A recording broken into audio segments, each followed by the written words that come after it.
السلام علیکم ورحمۃ اللہ وبرکاتہ۔ ان الحمد للہ نحمدہ ونصلی علی رسولہ الکریم، اما بعد۔ ناظرین کرام، پروگرام چمکتے ستارے کے ساتھ آپ کے سامنے حاضر ہوں، جس میں ہماری گفتگو چل رہی تھی خلیفہ سوم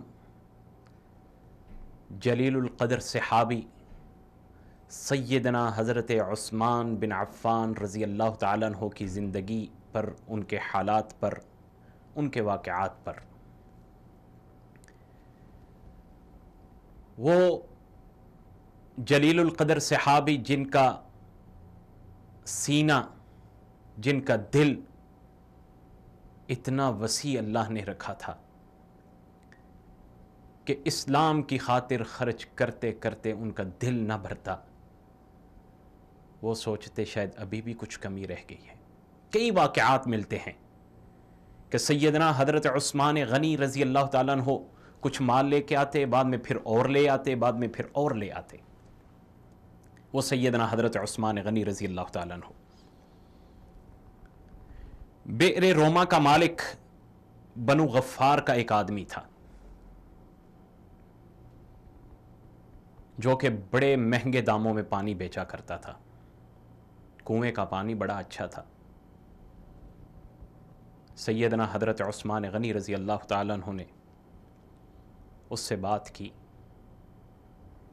کہ مجھے کنواں بیچ دو۔ اس نے پہلے کچھ حصہ اس کا بیچا، تو وہاں سے مسلمانوں کے ساتھ ساتھ کفار بھی پانی بھرا کرتے تھے۔ جب اس نے دیکھا کہ آدھا بیچنے سے مجھے نقصان ہو رہا ہے، میرے پیسے خسارے میں جا رہے ہیں، تو سیدنا حضرت عثمان غنی رضی اللہ تعالیٰ عنہ نے باقی بھی اس کو پیسے دے کر مکمل 35,000 درہم مورخین لکھتے ہیں اس وقت دیے، اور وہ پورے کا پورا کنواں خرید لیا۔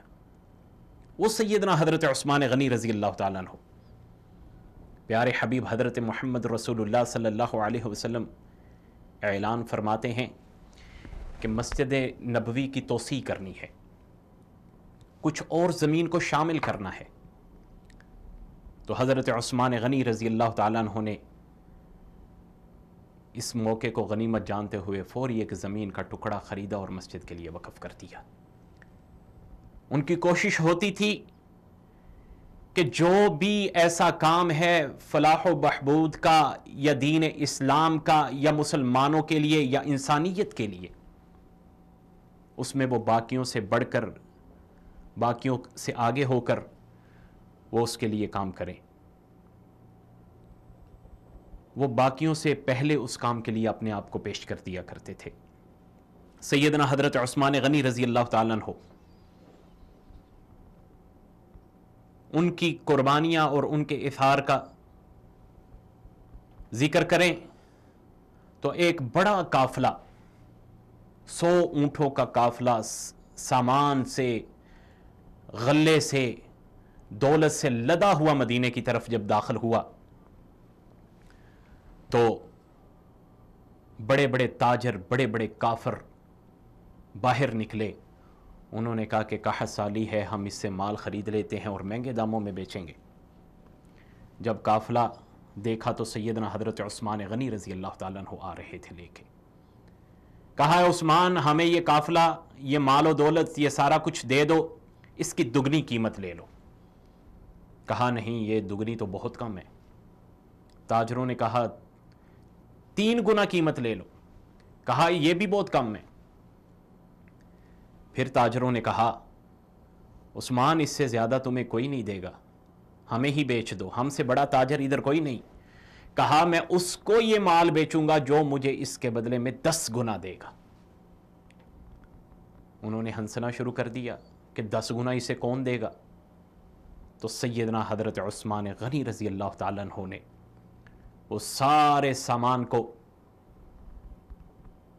ایک جگہ پہ اتارا، گودام میں اتارا، اور اعلان کر دیا کہ جس کو جو چیز ضرورت ہے، جس کو جتنے سامان کی ضرورت ہے، جتنے غلے کی ضرورت ہے، وہ آ کے لے سکتا ہے۔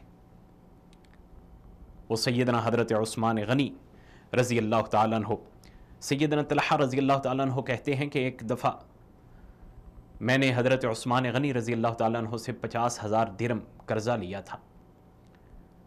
تو ہم مسجد سے نماز سے فارغ ہوئے، میں باہر نکلنے لگا تو میں نے سیدنا حضرت عثمان غنی رضی اللہ تعالیٰ عنہ سے کہا کہ میں نے آپ کے 50,000 ادا کرنے ہیں، وہ میرے پاس جمع ہو چکے ہیں، آپ کسی سے بولیں کہ وہ میرے گھر سے لے لیں۔ حضرت عثمان غنی رضی اللہ تعالیٰ عنہ کہتے ہیں کہ تمہاری یہ بات، یہ مروت اور خوبی کی وجہ سے میں تمہیں 50,000 درہم معاف کرتا ہوں، وہ میری طرف سے تم رکھ لو۔ اور ایک واقعہ جو بہت لمبا ہے، اس کی مختصر گفتگو آپ کے سامنے کریں گے۔ واقعہ بدر، جب اللہ کے نبی صلی اللہ علیہ وسلم نے سیدنا حضرت عثمان غنی رضی اللہ تعالیٰ عنہ کو کہا کہ تمہاری بیوی یعنی کہ میری بیٹی رقیہ بیمار ہے، لہٰذا تم بدر کے قافلے میں شریک نہیں ہوگے، تم اسی کے پاس رکو۔ ان کی طبیعت بہت ناساز تھی، بہت شدید بیمار تھیں۔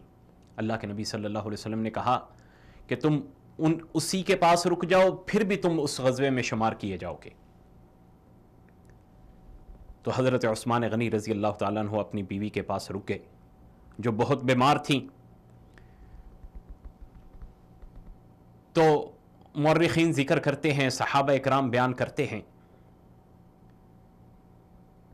کہ حضرت عثمان غنی رضی اللہ تعالیٰ عنہ کی وہ بیوی، پیارے حبیب حضرت محمد رسول اللہ صلی اللہ علیہ وسلم کی وہ بیٹی اسی بیماری کے اندر فوت ہو گئی، اور حضرت عثمان غنی رضی اللہ تعالیٰ عنہ کو بدر کی اطلاع اس وقت ملی جب وہ ان کی تدفین کا اہتمام کر رہے تھے۔ بدر کی فتح کی خبر ان کو اس وقت ملی۔